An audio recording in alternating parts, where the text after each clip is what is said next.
It has been such a joy for me over the last 3 years to watch William and Rachel Chen move from being our students to being intern church planters among the Chinese people of Houston here in Texas. They have had to struggle and fight to reach out and to care for people who are busy, who are flat out, who are just interested in their own lives, and they have done a terrific job.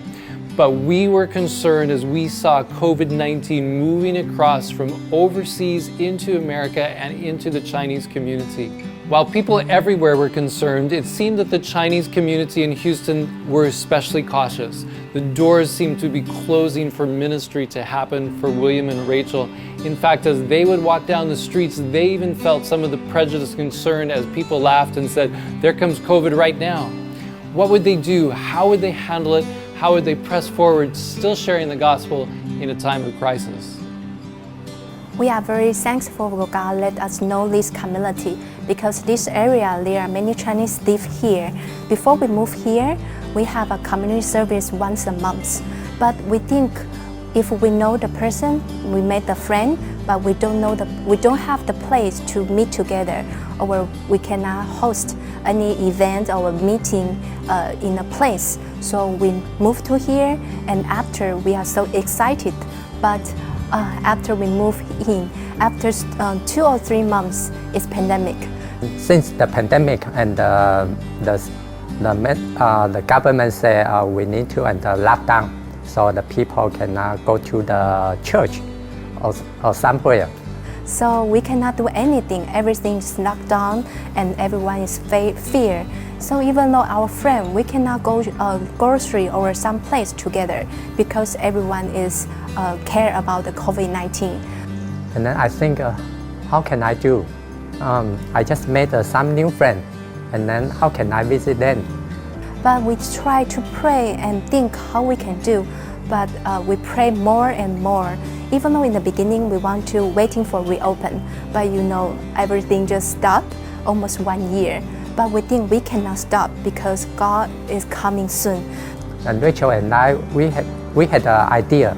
Maybe we can prepare the small gift, and then we just hang up in front of the door, and then we make the card, and for example like the Mother's Day or the specific Chinese and festival, and then we hang out the each door the people who we met before.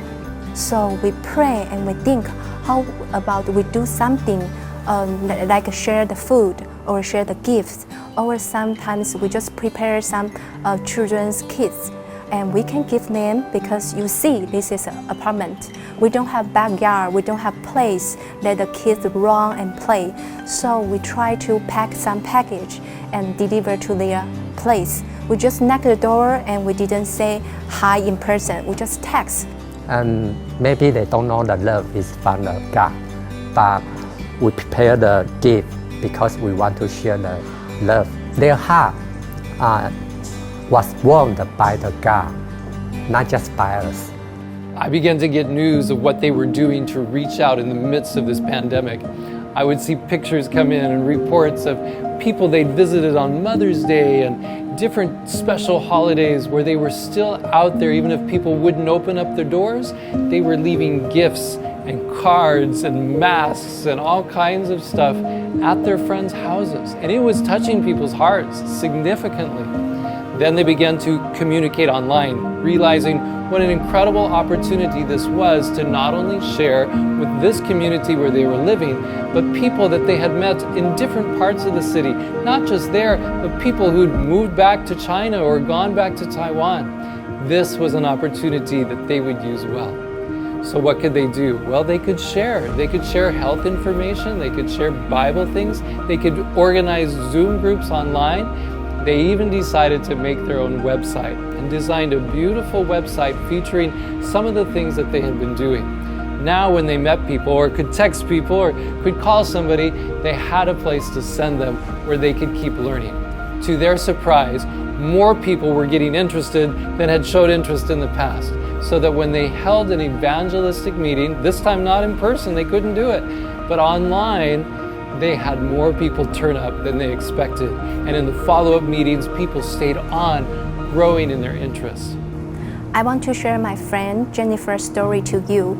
We met her maybe 3 years ago. We keep visiting her because we know we want to share the gospel to her. But one day she told us, please don't waste time on me because I won't believe God. Many Christians share about this to me, but I think I don't have any signal. I cannot get any sense from God. So we feel so sad. I think if you are in this situation, you feel a little bit embarrassed because you don't know what to do. But after we leave her house, we just pray because we know, God, please answer the prayer. Please help us to know how to keep visiting her. So we pray a lot, but we still think, should we keep going? Because she already mentioned, please don't waste the time on me. But we pray, and God still teach us. We keep visiting, keep helping her, because sometimes she needs some grocery store from Chinatown. It is far from her to get some Chinese food. So we just stop by and we just keep visiting. And after pandemic, we share some masks to her, and she just texts us she appreciates. And one day we remember we shared the mooncake, and she tell us, please come and we can have a tea time. Well, we're so excited because I think almost 1 year because pandemic, so we didn't talk. But she told us, could you share a little bit about church to me? And we are so excited. She said, because one of our friends passed away, so she gave me a Bible. I tried to read, but I don't understand. Wow, in my mind we say, wow, thanks God. And she said, maybe in the future, when the church reopen, maybe you can drive me to the church. And we say, how about you can join us online, because now everything is doing online. So far she joined us our Sabbath school sometimes, but please keep praying. Maybe some people said, don't waste the time on me. I won't believe God. But God never forgive up. So we keep visiting, keep praying. I think it's in God's timing, everything will be blessed. Was your heart warmed as you heard how they pressed through the pandemic and kept finding ways to share? I don't know what challenges you have had to face, maybe even tragedy during this time. But I do know that God's love and His power have been evident and powerful, not only in their lives, but wherever people have called out to God to give them strength and then kept trying to reach out in some way. Take heart, take courage.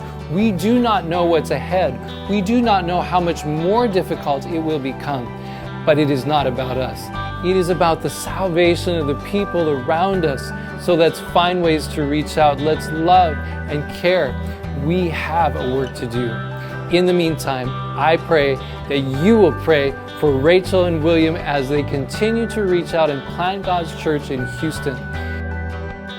You and I can support them with finances, with giving through ASAP Ministries to support their stipend, and we can take up the role wherever we meet a Chinese. Pull out mylanguagemylife.com or some other way, some Chinese material that we've ordered. Find a way to reach out and care for them and for the many others so that together we can reach the world ASAP.